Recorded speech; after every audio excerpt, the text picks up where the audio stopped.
We are at an inflection point in culture right now, and you're probably already part of it.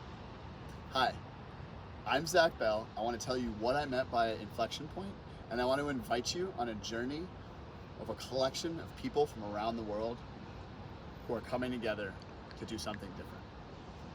What does an inflection point in culture mean? For about 100 years now, a global culture has been growing. Every time we as humans come up with a new innovation, whether it be penicillin, or we suffer through a world war together and come up with new ways of connecting, or we invent the jet engine, or we invent the internet, things shift in how people come together, and leading edge innovators create new ways for us to be together, and our definition of our communities and our cultures change. Because of the car, we were given the Beat generation who lived on affluence. Post-World War II America, we had affluent culture with access to cars and train travel.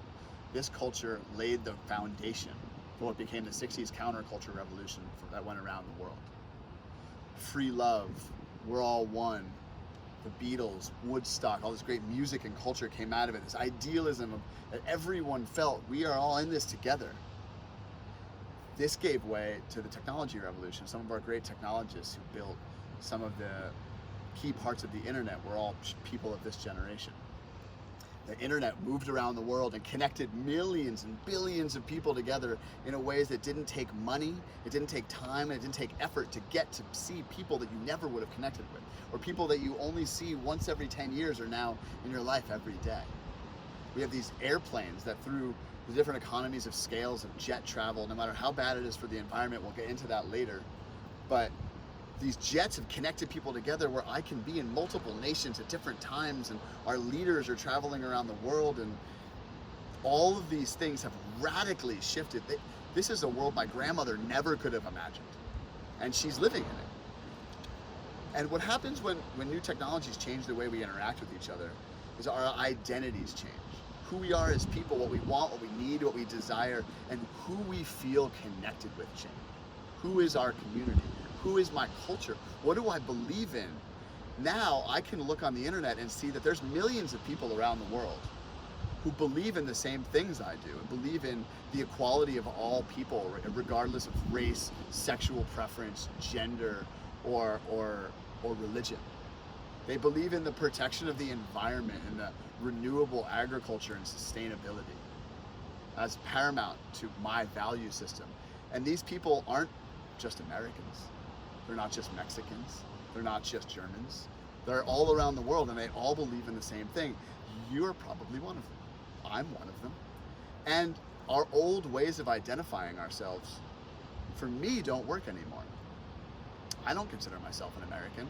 I do pay American taxes, and I live in America technically, but it doesn't define me as a person. Donald Trump doesn't represent my values with the world, and no American president has, almost in my lifetime. Some have come closer than others, but I love America, as most people love their country. It provides me with safety and security and roads, infrastructure, internet. Theoretically, America provides us with good health care. You know, it does great things, and it runs services, power, transportation, things that nations were set up to do, things that states alone couldn't do. You know, and I think that should happen, but it's time to add another layer on.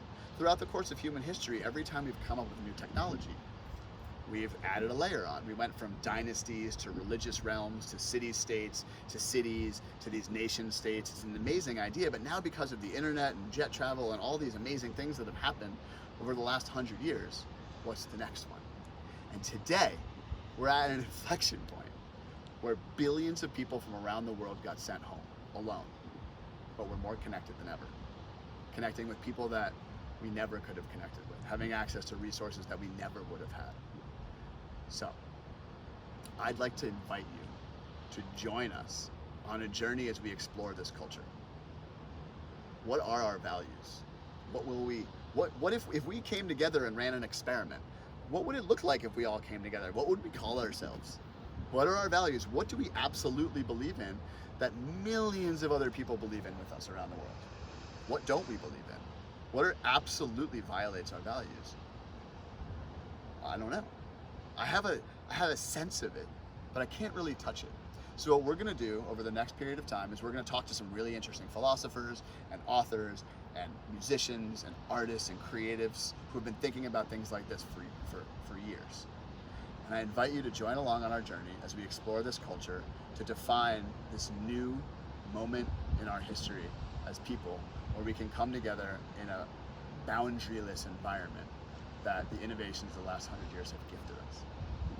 Thank you so much for being here, and I'm really excited to have you on this journey.